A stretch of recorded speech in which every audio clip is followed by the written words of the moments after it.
So I recently caved and finally watched My Hero Academia. I'm usually really reluctant to watch really popular anime as I find them to often be really campy and I can't get into them. The main problem is I might hear that an anime gets good down the line or see a scene of a super cool fight scene, but then I find out that that's 2 or 3 seasons in and I have to follow a giant amount of story to get to and properly comprehend the part I think is cool.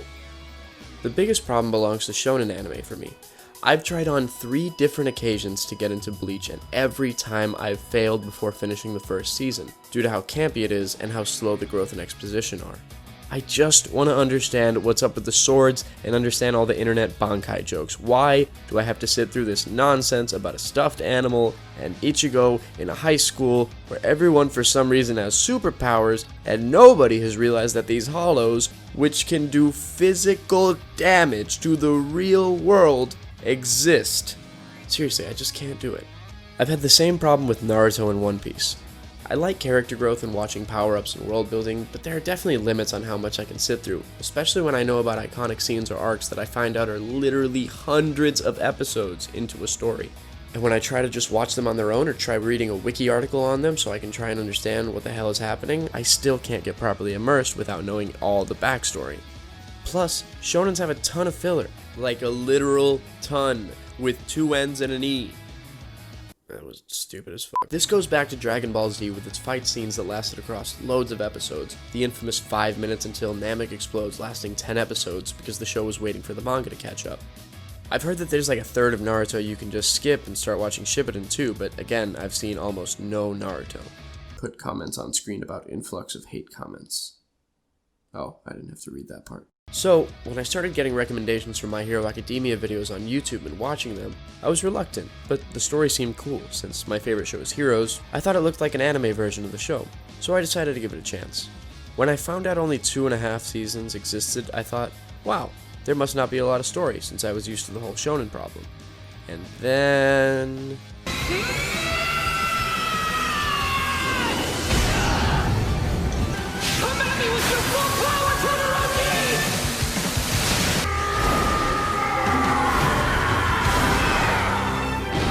I could not stop watching this show.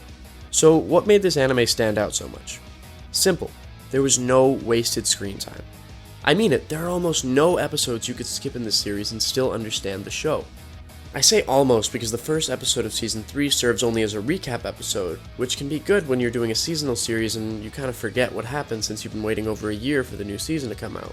Also, I think some of the final exams for the secondary characters can be skipped, but those episodes do serve to flesh out characters that have had way less development than others, but are still showing up on screen pretty regularly. Looking at you, weird kid who I'd never heard talk before and looks like a fucking shark, a rock? What the fuck? Does this guy have Rocky Dennis syndrome? How is that part of a superpower? Anyway, I feel like there isn't really any waste of time in this show. Every episode has pertinent exposition, action, development, or movement of the plot. Even episodes where the characters are doing something innocuous like going to the mall in their street clothes or decorating their dorm rooms end up being epic with huge interactions between the protagonist and major villains, or at least character development. I think My Hero Academia is aware of the problems that other animes have with their length and addressed all of them in order to give us the kind of show that you can't look away from long enough to respond to a text message lest you look up and find yourself completely lost. Trust me, I know.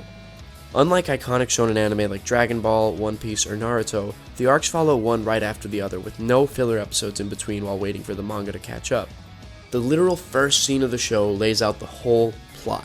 Deku is protecting a kid being bullied, showing that he stands up for people and is traditionally heroic, and then is told, "You want to pretend to be a hero? You don't stand a chance without a quirk." Immediately after, you get shown the supervillain superhero style of civilization in the show, and all the major world building is done in a total of 42 seconds. Not a second wasted. In 3 minutes and 30 seconds, you get Izuku's whole backstory, and it's already made you cry. By the end of the second episode, we've had 3 great fight scenes and know the 2 major characters and their relationship pretty well. Then we jump over a whole 10 months of physical training in less than half an episode. Why? Because nobody wants to watch a kid work out and move trash for a fucking year! A montage gives you everything you need and then some, including the emotional development and growth of the relationship between All Might and Izuku. We don't need to see him training, it's not pertinent to the actual story. And then it's all rapid fire from there. in order with no breaks. Oh yeah, spoilers. Entrance exam in 1 episode, all the Class 1A quirk apprehension tests in 2 episodes, all the battle trials of the students in less than 2 full episodes, getting attacked by the villain suddenly and having non-stop action for 4 episodes, then that's season 1, then the most action and exposition of all the major characters in a quick, well-made 3-part tournament arc with an average of 2 fights per episode. Once we get through the 1 episode each trials, covering a hyper-fast 11 episodes, all the students start internships in 1 episode, battle the Nomu again for an episode, Deku Masters one for all in half an episode after 1 conversation, even more action, intro to the Hero Killer, pulling at my heartstrings again, 3-episode fight with the Hero Killer, which is one of the best in shonen anime, with 3 non-stop episodes of even more action, the action-packed final exam for all the Class 1A students, again packed with even more action, wait, did I already say that? And Shigaraki takes Deku captive for an episode, and that's season 2, and 1 episode of recap, a training camp that turns into, oh shit, villain fights for 5 straight episodes of action. Don't worry, I won't spoil the specific details, but Bakugo is kidnapped and they raid the place. Oh, fuck, Stain, this is the best fight I've ever seen, and I'm crying. This is fucking Hamilton shit. Slow down for moving into dorms, but that's okay, it's just 1 episode, using quirks to make dope ultimate moves for an episode, then license exams for I don't know how many episodes. Wow, I can't believe I did that all in 1 take. You a goddamn lie. So, there's action in pretty much every episode of the show, as well as in every sentence of that last part of the script. Save for the last episode of season 2, but just because there isn't physical fighting or power use, there's still suspense and character development to the extreme, as we have a true meeting of the main protagonist and antagonist, and the recap and dorm episodes in season 3, which are just used to remind us what happened or catch up new viewers and world build a little bit. It is a constant action show, almost no filler at all. Everything is eye-catching and exciting. It keeps you glued to the screen for the entirety of the series, which I knocked out in 3 days my first time around. The pacing is breakneck, and this defines My Hero Academia and makes it stand out against its fellow shonen anime. Even the characters address the importance of not wasting time. Like in episode 5, Eraserhead says, "It took 8 seconds before you all shut up. That's not gonna work. Time is precious." speaking to the students and also seemingly making a meta note for the genre about how no dialogue is wasted, as very little is in this show. I think the pacing of the show mirrors one of its core concepts. The speed of the plot and the constant action reflect what it's like to be in real combat, and how in this world where 80% of people have powers, how quickly a supervillain attack can happen, and how rapidly you need to react as a hero in order to save as many people as possible when they're all constantly in danger but trying to live normal lives. I got held up. Train's out. Another villain. I'm not sure when I'm gonna make it into the office. The show is moving so quickly because it reflects how quickly and anxiety-ridden the world of the show must truly be at its core. Of course the students are put through life-threatening tests and training in order to be accepted into the academy. They're going to be risking their lives against superpowered people who will not hesitate to kill them if they make one slip-up.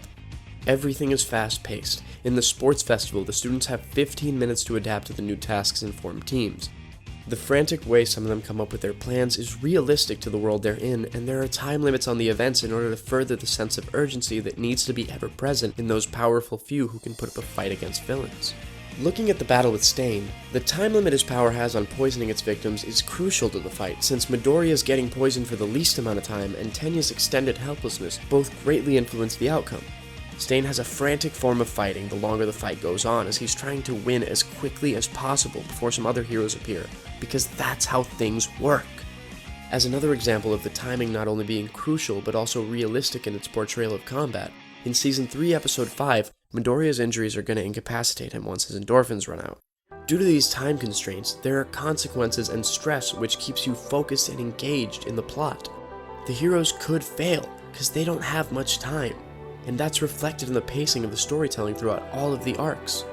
Also, the fight between Mustard and Tetsu, what the fuck? Is that really his name? This is the fucking anime shit I was talking about before. Tetsu literally takes place in the span of a held breath. Tetsu actually holds his breath for about a minute before taking a gasp after being hurt, and then holds it for another minute before having to inhale the gas and starting to black out.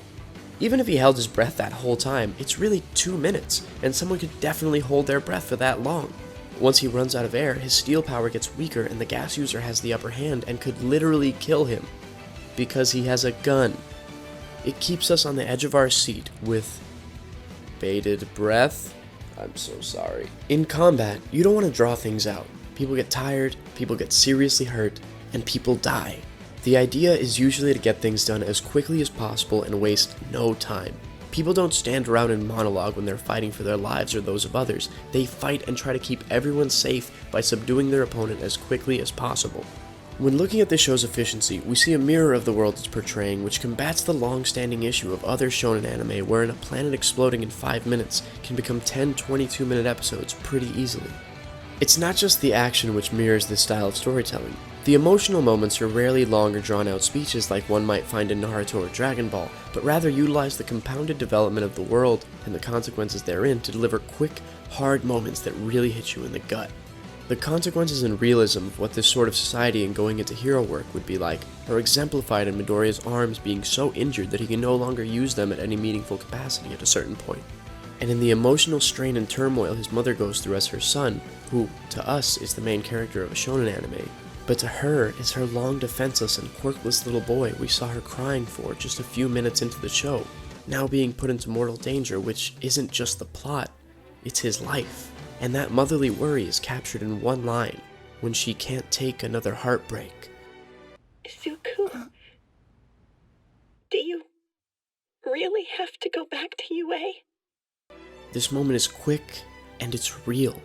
People don't talk in long platitudes and monologues. People really speak like this, and prior to this, no anime has brought me to tears before, despite them trying their absolute hardest. Now, I hear you saying through both time and computer scream, what about the biggest example of both time-based action and emotion? All Might, who fights like he's running out of time at all times, because he is. He holds the absolute weight of the world on his back as a symbol, and he is dying. And let's not forget that he was already dying prior to finding Midoriya. He was running out of time with no successor yet. So from the beginning of the series, he is in a constant fight against the enemy of time to preserve peace and secure a legacy.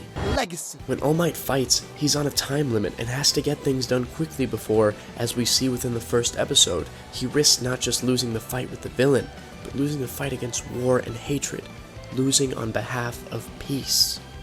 My Hero Academia is a perfect storytelling example of form following function. Despite the outlandish, fantastical setting of the story, the creator succeeds in making it realistic and relatable, and captures a very accurate depiction of what a superpowered culture would really look like. And that in one, just like in this show, there's nothing to be gained and everything to lose from wasting time. Hey there guys, thanks so much for watching this video, we hope you enjoyed it. If you want to see more stuff like this, check out the other videos on the channel. We'd really appreciate it if you followed us on Twitter, @MediumDSpeaks. If you liked the video, please leave a thumbs up and tell us in the comments. That kind of stuff really helps us out and helps our videos get promoted, which is what happened with our Donald Glover video, which I'm so thankful for and really appreciate all the love and support that's been coming in the comments section. Our channel's starting to grow, so I'd like to welcome all you new guys here.